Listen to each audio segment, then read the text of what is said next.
Hi everyone! So, I know that I said I would post this video on like Sunday or Monday, but I actually wanted to post it like on the same day as my collab channel video because what I'm going to be explaining to you guys today is what I was talking about in my collab channel video. So if you haven't watched the poem yet, watch this video first and then go watch the collab channel poem thingy. So yeah, first off, I just want to say I'm not making this video for people to feel sorry for me. I'm not crying the blues. I just want to sorry, I was really close to the camera. I just want to tell you guys, like, just explain what I was talking about in the video, because I was talking about a shunt, and probably none of you know what it is, or anything like that, so I'll just tell you how it works and all that fun stuff. So, on with the video! So basically, I was born with a condition, and it's called hydrocephalus. This is hydrocephalus, not syphilis. So when I was born, like, there were complications with my brain and all that stuff. Like, I was born with a brain bleed, and after that, like, the doctors fixed it up and whatnot, and they figured out that I had a condition called hydrocephalus, and that is when the ventricles, because you have like ventricles in your brain, and sorry if I'm telling you this and you already know, because I kind of feel like a teacher, but I'm just stating. So the ventricles in your brain are like where your spinal fluid goes through, like travels, but with mine, when I was born, my ventricles were really tiny, like they were super swollen, and my spinal fluid couldn't get through. So when I was a baby, I had surgery, and what they did was they put a shunt and a tube, a shunt in my head and a tube that's attached to it, in my head. So the shunt, it's kind of like a button. It's like probably, I think it's this big, yeah, it's this big, I think, and I haven't seen it, so, and then, attached to it is a tube that just goes down here, and it goes down my neck, down across, like, my chest, and there's like a bunch of the rest of the tube, like, in my abdomen, and it's like this, just in case I go through a wild growth spurt at the age of 18, or in case I need it.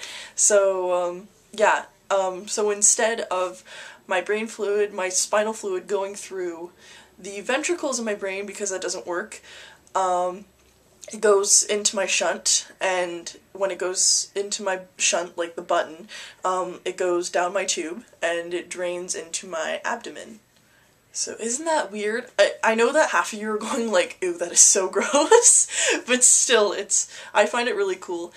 So yeah, I've had it since I was 4 months old. And actually, the button in my head, I can actually feel where my shunt is, because it feels like a goose egg, like, you know, in cartoons when that guy gets, like, or a person gets hit on the head and they have, like, a big bump, that's what it feels like.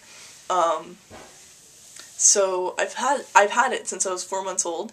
I only found it when I was 5 or 6. I remember coming home from kindergarten one day, and I walked in the house and I was like, "Mom, guess what?" And she was like, "What?"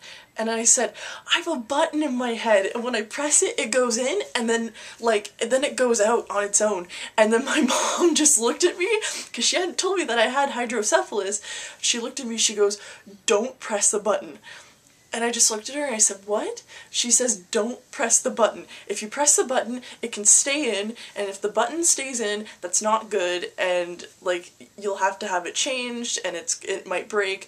So that scared me, and I didn't want to press the button, but at that point I got into a habit of pressing my shunt, so I pressed it, like, a lot for like a month after that. So, but I mean, honestly, if you were my age, if you were like 5 or 6 and someone told you to not press the button in your head, I bet you that half of you would press the button in your head, because that's what I did. So, but I don't do that anymore. But it was funny when I found it. I was like, "Oh my god!" So I discovered it when I was 5 or 6. And since I had the shunt, it actually could break and it can stay in. So I wasn't allowed to play hockey. I wasn't allowed to play like lacrosse or like contact, like full on like contact sports or whatever. Which kind of sucked because I was a tomboy and I wanted to play hockey. And at one point I wanted to play lacrosse. I don't know why. But yeah, it's just any contact sports with like my head getting hit or whatever was a no-go. Which kind of sucked for me. When I was 13, I got my shunt changed.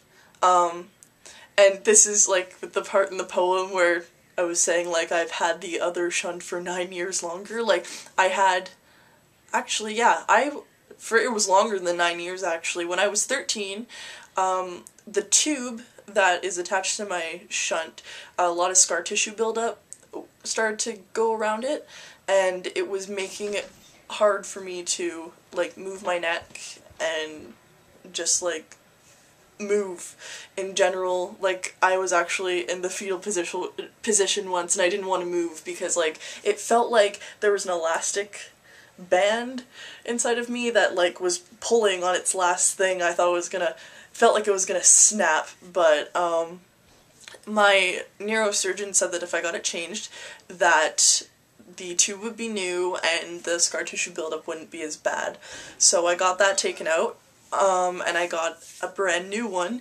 So I've had that one since I was 13, so like 5 years now.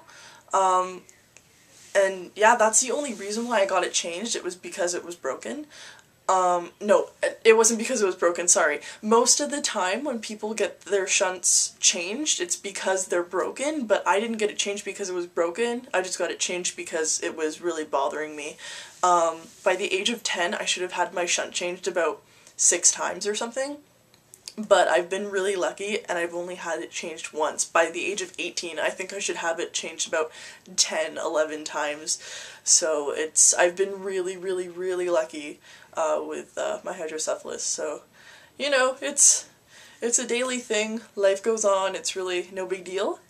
I don't think it's a big deal at all.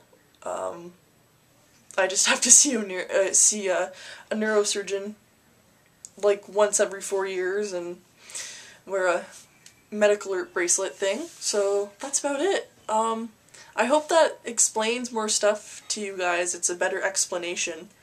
So yeah, and if it isn't, just like put questions in the comments. I'll be willing to answer them. Anything really. So I will make a video soon, and I will talk to you guys later. And I hope that you have a fantastic evening, week, whatever, and subscribe to Hey Hey It's Your Day, the collab channel, and go watch my video along with everyone else's video right now. No, but just do it. Okay, bye guys.